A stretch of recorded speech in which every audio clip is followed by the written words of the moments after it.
Once upon a time, on the edge of a dense forest, there lived a little goat with her young kid. The weather was pleasant, tree branches were swaying, and birds were chirping joyfully. The little kid was very happy because she was going to her grandmother's house, alone for the very first time, who lived on the other side of the jungle.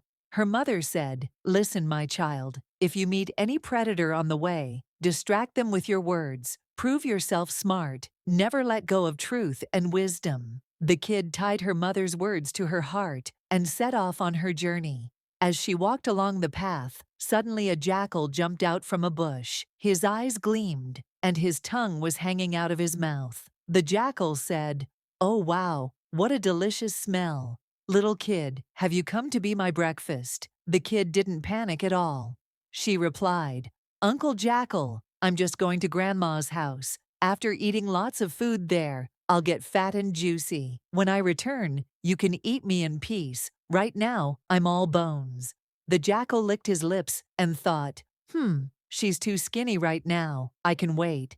The kid smiled and walked on. As she continued, the forest grew deeper. Not far ahead, under a tree, a wolf was sitting. As soon as the kid approached, he jumped in front of her. "Well, well, what luck today. A tasty little kid has walked right to me." The kid quickly composed herself. "Uncle Wolf, I'm on my way to Grandma's house. She feeds me delicious food, and I'll become fat and fresh. Then on my return, I'll be all yours. Right now, it's just bones." The wolf thought, "She's telling the truth. If I eat her now, it'll be like chewing sticks. Better to wait."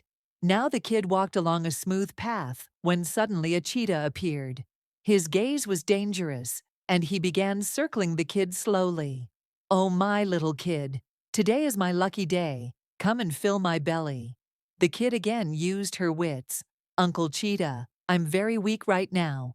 I'm going to Grandma's house where I'll eat butter, milk, and grains. I'll get fat, and when I return, I'll call out to you myself." The cheetah thought, "She's right. She's just skin and bones right now." The cheetah growled, "All right, but don't forget your promise." The kid laughed and said, "I promise," and walked away. Now the sun began to set. Grandma's house was near, but a wide field had to be crossed. The kid gathered courage and began to run. But in the middle of the field, a loud roar stopped her. "Stop right there." A lion appeared. He was big, majestic, and the king of the jungle. The lion growled, "Looks like I've found a new meal."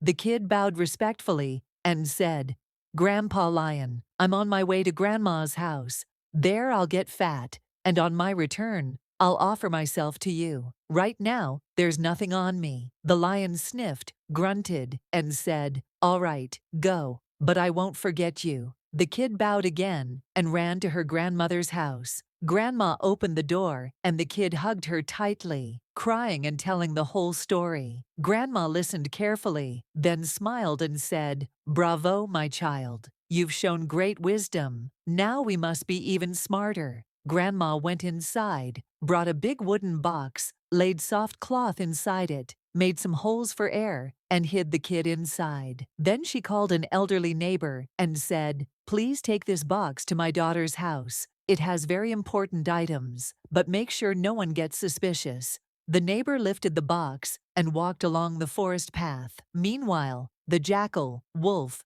cheetah, and lion were all waiting in their spots. They saw an old woman carrying a heavy box. They all thought this might be their chance. The jackal said, "Hey, that must be the box with the kid inside." The wolf said, "Let's open it."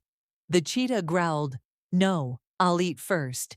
The lion roared, "I'm the king. I have the first right." They all began to argue, shouting loudly, while the old woman quietly took another path and slipped away. By the time they stopped fighting, the box was long gone. The little kid reached her mother safely. Her mother hugged her tightly, her eyes filled with tears. She thanked the grandmother, and the story spread all over the jungle. The predators still wait for the day when the kid returns, fat and plump, but she never came back. And so, a small kid saved herself with her intelligence, courage, and her grandmother's help. Moral of the story: with wisdom, awareness, and patience, even the biggest dangers can be avoided. Physical strength may last only a while, but intelligence always protects.